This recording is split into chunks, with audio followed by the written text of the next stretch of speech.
Topic है simple linear regression. तो मैं आपको एक्सप्लेन करता हूँ कि रिग्रेशन क्या होता है।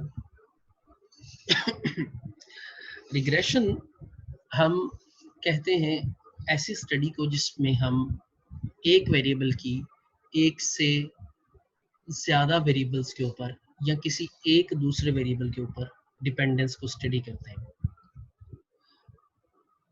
फॉर एग्जाम्पल, जाहिर है डेफिनेशन एग्जाम्पल से समझ आती है। फॉर एग्जाम्पल, अगर आप ये देखना चाहते हैं, आपको पहले आम एग्जाम्पल दें कि आपका CGPA स्टडी टाइम पर डिपेंड करता है कि नहीं करता, और अगर करता है तो कितना इम्पैक्ट करता है, ये कितना डिपेंड करता है। ठीक है ना, स्टडी टाइम पर आपका CGPA क्या समझते हैं आप, डिपेंड करता है कि नहीं करता? यूजुअली तो करता है कि भाई आप कितना स्टडी को टाइम दे रहे हैं उतना ही आपका CGPA बेहतर हो सकता है। तो इस चीज को स्टडी करना कि कोई एक वेरिएबल जो हमें लग रहा है कि डिपेंड कर रहा है किसी दूसरे वेरिएबल के ऊपर, इसकी स्टडी को हम कहते हैं रिग्रेशन। या आप इसको इस तरह से ले लें कि आप ये देखना चाहते हैं कि क्या आपकी जो इनकम है वो इन्वेस्टमेंट पर डिपेंड करती है कि नहीं करती, और अगर करती है तो कितनी करती है, किस अंदाज में करती है, इसको हम कहते हैं रिग्रेशन। या आप इसको इस अंदाज में ले लें, कोई इंसान जो डिप्रेशन का पेशेंट है, क्या डिप्रेशन किसी की हिस्ट्री पर, लाइफ हिस्ट्री पर डिपेंड करता है या नहीं करता? या आप कहते हो एक ब्लड प्रेशर का पेशेंट है, क्या ब्लड प्रेशर डिप्रेशन पर डिपेंड करता है या नहीं करता? इन सारी चीजों की स्टडी जिसमें आप ये देखते हो कि एक वेरिएबल किसी दूसरे एक वेरिएबल पर या एक से ज्यादा वेरिएबल्स पर डिपेंड करता है कि नहीं करता, इसको हम कहते हैं रिग्रेशन। ये तो बड़ी कॉमन स्टडी है ना। देखो, जैसे आप सिर्फ चलो ब्लड प्रेशर ही ले लो, आप कहते हो जी ब्लड प्रेशर डिप्रेशन पे या फूड हैबिट्स पे या लाइफस्टाइल पर, ये आपने 3 वेरिएबल ले लिए।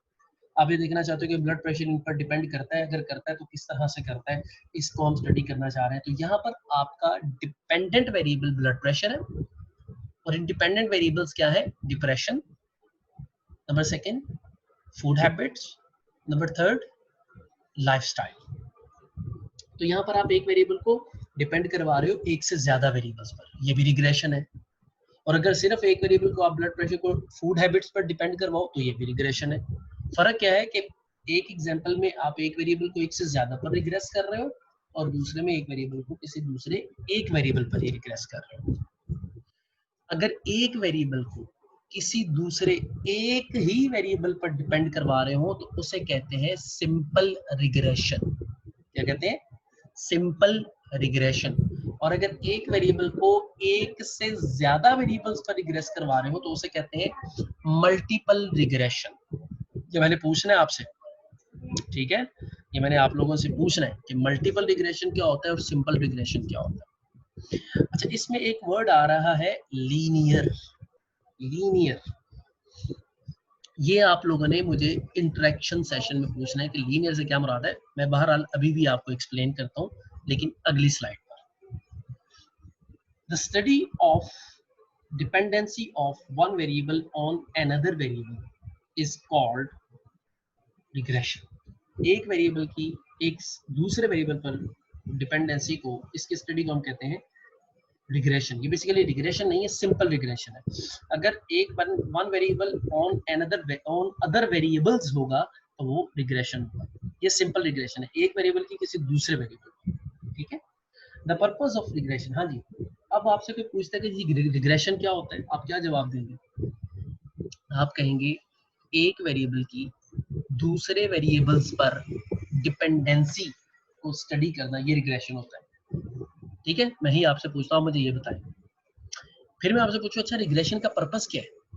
ये ध्यान से सुनना। रिग्रेशन का पर्पस होता है प्रिडिक्शन, अंदाजे लगाना, एस्टिमेशन करना।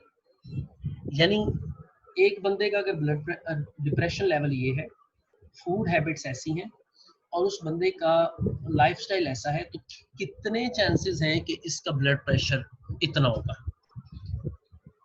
इस चीज को प्रिडिक्ट करना, यानी इंडिपेंडेंट वेरिएबल्स को पुट करके डिपेंडेंट वेरिएबल को निकालना। डॉक्टर्स के पास ना बहुत सारे इस तरह के मॉडल्स बने होते हैं जिनमें वो आपसे क्वेश्चंस पूछते हैं। अच्छा, आपको छोटी सी मिसाल देता हूँ, पेट दर्द हो रहा है, अच्छा इसको आपको बुखार हो रहा है, कभी उतर रहा है, कभी हो रहा है। ये आमतौर पे ना ये क्या होते हैं, इनपुट्स ले रहे होते हैं, और इनपुट्स लेकर आपको कहते हैं हाँ जी आपको टाइफाइड है या आपको टाइफाइड नहीं है, इसका टेस्ट करवा लें। वो एक क्या कर रहे होते हैं कि इनपुट्स लेकर एक आउटपुट जज कर रहे होते हैं, एस्टिमेट दे रहे होते हैं, अंदाजा दे रहे होते हैं। ठीक है, इनपुट वेरिएबल, जैसे आपको एक आम फहम की एग्जांपल देता हूँ, ये आपको आसानी से समझ आएगा। जैसे हम कहें कि हमारी जो पैदावार है किसी फसल की, वो डिपेंड करती है फर्टिलिटी ऑफ द लैंड पर, जमीन की जरखेजी पर, या हम उन्हें किस तरह पानी लगाते हैं इस पर। आप कहें जी मैंने इतना पानी लगाया, इतना मैंने जमीन इतनी फर्टिलाइजर है, ये मैंने 2 इनपुट दिए और फसल इतनी पैदा हो गई। इसका अंदाजा लगाना कि अगर इतनी फर्टिलाइजर लगाएं, इतना पानी लगाएं, इस तरह का टेम्परेचर होगा तो फसल कितनी पैदा होगी, ये प्रिडिक्ट करना, ये अंदाजा लगाना, ये पर्पस है रिग्रेशन का। यानी रिग्रेशन का पर्पस क्या है, आपने ये जवाब देना कि purpose of regression is to predict the value of the dependent variable on the basis of the values of the independent variables. कि मैंने इतना स्टडी टाइम लगाया, इस बच्चे का आईक्यू इतना है, इसका स्टडी टाइम इतना है, तो कितने चांसेस है इसका सीजीपीए या इसका सीजीपीए कितना होगा, ये अंदाजा लगाना, पहले कितना सीजीपीए इतना आएगा, ये मैथमेटिकल मॉडल से अंदाजा लगाना, प्रिडिक्ट करना, ये पर्पस होता है रिग्रेशन। हम पढ़ रहे हैं, ये हमारे सिलेबस में है सिर्फ सिंपल लीनियर रिग्रेशन। हमने सेगलर स्टेप भी पढ़ना, लेकिन वो हमने एसपीएसएस को यूज करके पढ़ना, लेकिन मैनुअली हमने सिर्फ सिंपल लीनियर रिग्रेशन पढ़ना। अच्छा, अब ये जो आपको इक्वेशन नजर आ रही है ना, इक्वेशन, ये वाली इक्वेशन आपने पहले भी देखी होगी, ये रिग्रेशन इक्वेशन है, y is equal to a plus bx। ये इक्वेशन, जिस इक्वेशन में वेरिएबल्स की पावर 1 होती है ना, 1 होती है, उसे कहते हैं लीनियर इक्वेशन। क्या कहते हैं इसको? Linear equation. यही वजह है कि इसमें इस रिग्रेशन को हम सिंपल लीनियर रिग्रेशन कह रहे हैं। सिंपल तो मैंने बता दी ना, सिंपल क्यों कहते हैं? सिंपल इसलिए क्योंकि इंडिपेंडेंट वेरिएबल एक होता है। सिंपल किस लिए? क्योंकि इंडिपेंडेंट वेरिएबल एक होता है। मैं इस इक्वेशन का भी इंट्रोडक्शन दे दूं कि इस इक्वेशन में जो लेफ्ट साइड पर है इधर, ये डिपेंडेंट वेरिएबल है, और जो राइट साइड पर है इधर, ये इंडिपेंडेंट वेरिएबल है। ठीक है, अब मैं आपसे कभी पूछूं इस इक्वेशन में डिपेंडेंट वेरिएबल कौन सा, आप कहेंगे जी y, मैं कहूं डिपेंडेंट वेरिएबल कौन सा, आप कहेंगे जी x। अब कितने इंडिपेंडेंट वेरिएबल है, आप कहेंगे जी एक।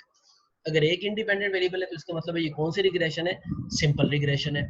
और अगर वो लीनियर इक्वेशन में है, जिस तरह की ये इक्वेशन है जहां पर वेरिएबल की मैक्सिमम पावर 1 है या वेरिएबल्स की पावर 1 है, तो मैं कहूँ ये कौन सी रिग्रेशन, आप कहेंगे सिंपल रिग्रेशन है, लेकिन लीनियर फॉर्म में है, इसलिए सिंपल लीनियर रिग्रेशन।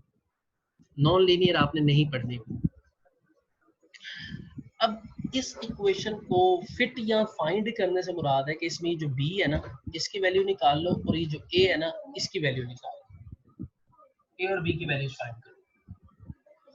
b के लिए ये फार्मूला आपने पढ़ा हुआ है, n summation x y minus summation x summation y over n summation x square minus summation x whole square. नहीं भी पढ़ा हुआ, नहीं याद, तो अभी इसी वक्त याद कर लो।